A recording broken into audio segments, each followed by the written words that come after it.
Now that you've had a chance to reflect a little bit on the first lecture, phase one, I thought we would move on with today on talking about the different types of diversity, following right along with your book.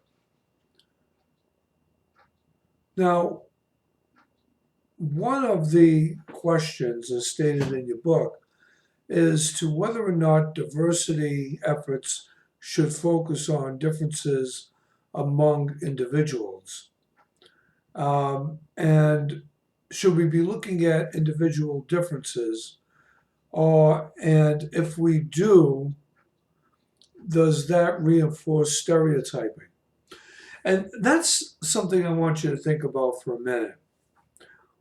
Do we focus on where the individual is coming from and what their background is more prevalent than the subject matter that we are addressing? That's something that is really, at least it's bothersome to me in some way, because I would look at the quality of the input more than the social or ethnic characteristics of the individual. So your book states there's another debate which revolves around which specific dimensions of diversity matter most. And if you look at figure 11-2, that's on page 389. You're looking at demographics, which are age, gender, ethnicity, social economics.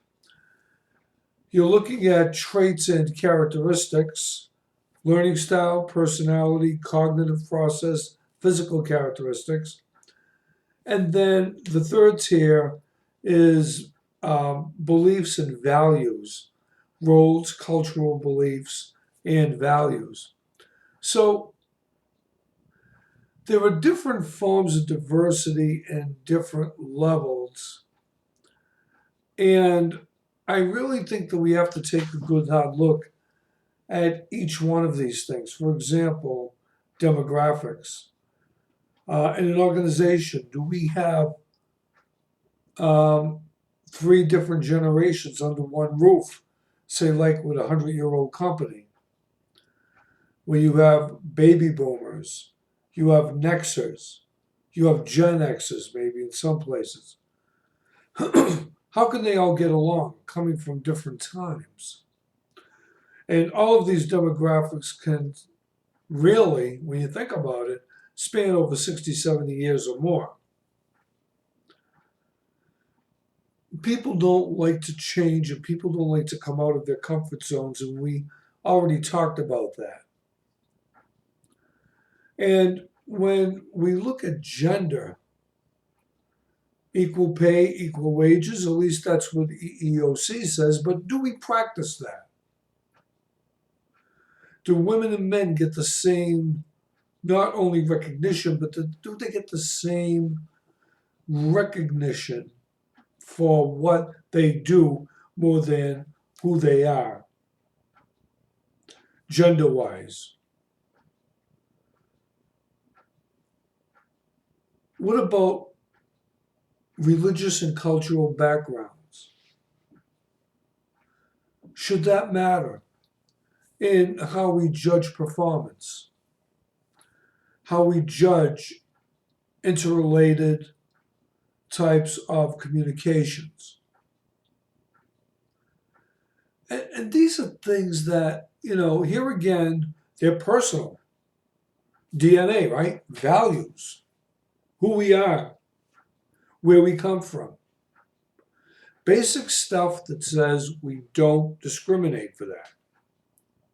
We don't stereotype for that. And the socioeconomic calibration of knowing how diverse workforce pitch in to our GDP. How do we integrate with different cultures to make ourselves stronger as groups, organizations, countries, especially working at things on a global basis. How do we look at it?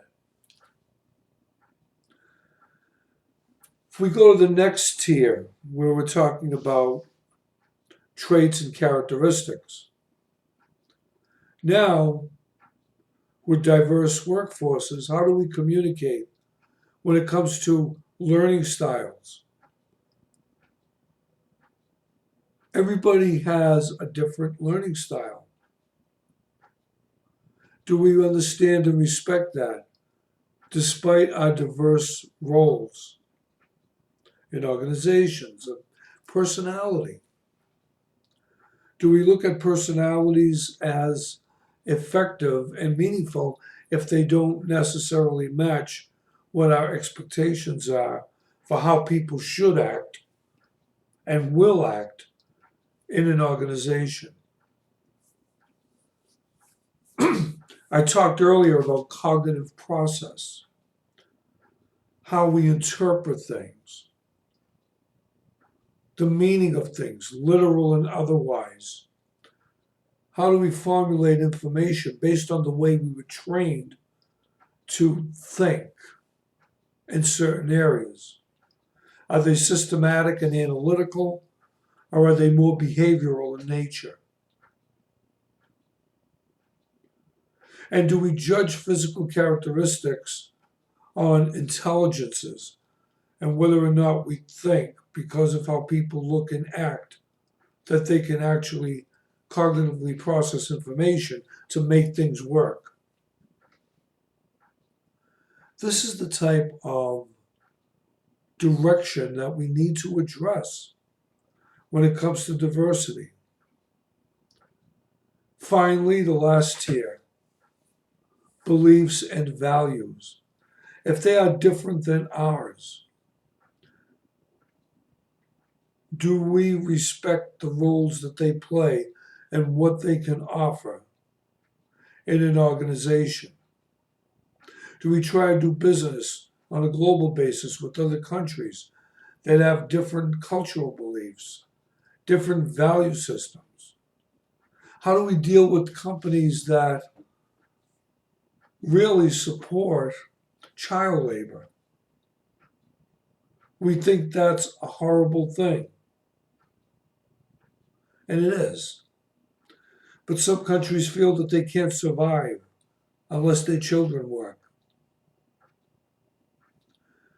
It's a part of their value system, it's a part of their culture. But do we still want to do business with them? So these are the types of things that we want to look at when it comes to diversity. So let's look at some of the different types of diversity. We have generation diversity, or generational diversity. And I'm on page 390, by the way. It focuses on differences between generations. If your grandparents were baby boomers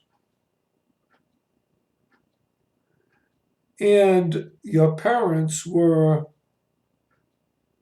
Xers, millennials, and you are a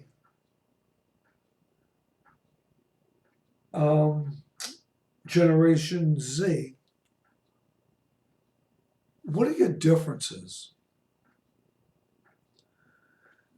Your book brings up an example. It says U.S. citizens who fought or were young adults during World War II, and those that grew up during the recovery from the Great Depression were shaped by the movement to suburbs from cities and hold common beliefs about civic duty. Baby boomers, born between 1943 and 1960, grew up in a period of unprecedented prosperity and economic growth, and were shaped by political events such as Watergate, the moon landing, prolonged economic recession. Then Generation X, born between 61 and 81, grew up with television, cable TVs, computers. Generation Y are millennials. They were born between 1982 and 2005. They grew up with 9/11.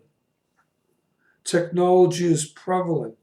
Smartphones were introduced. Social media became a part of life.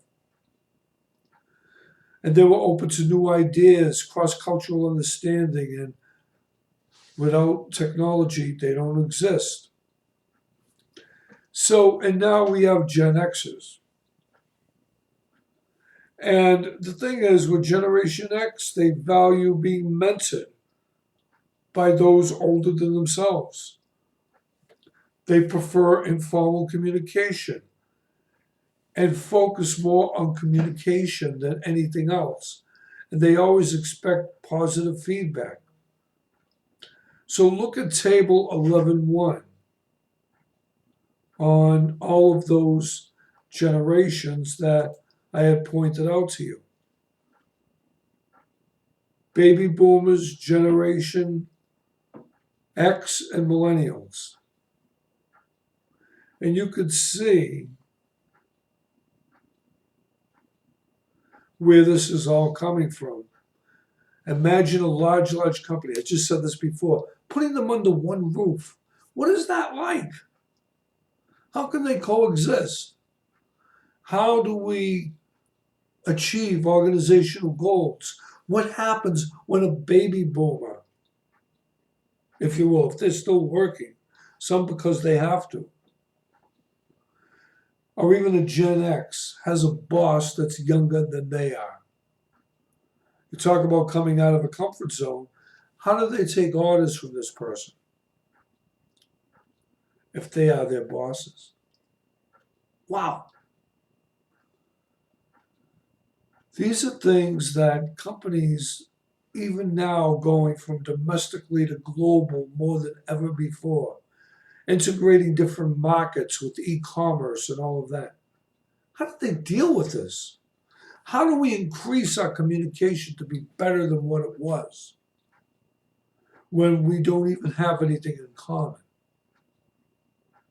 Look at what's happening now with COVID-19, this pandemic that's not only frightening everyone around the world, but thousands and thousands and thousands of people losing their lives to a virus we don't even understand. How will this change the landscape of how we do things?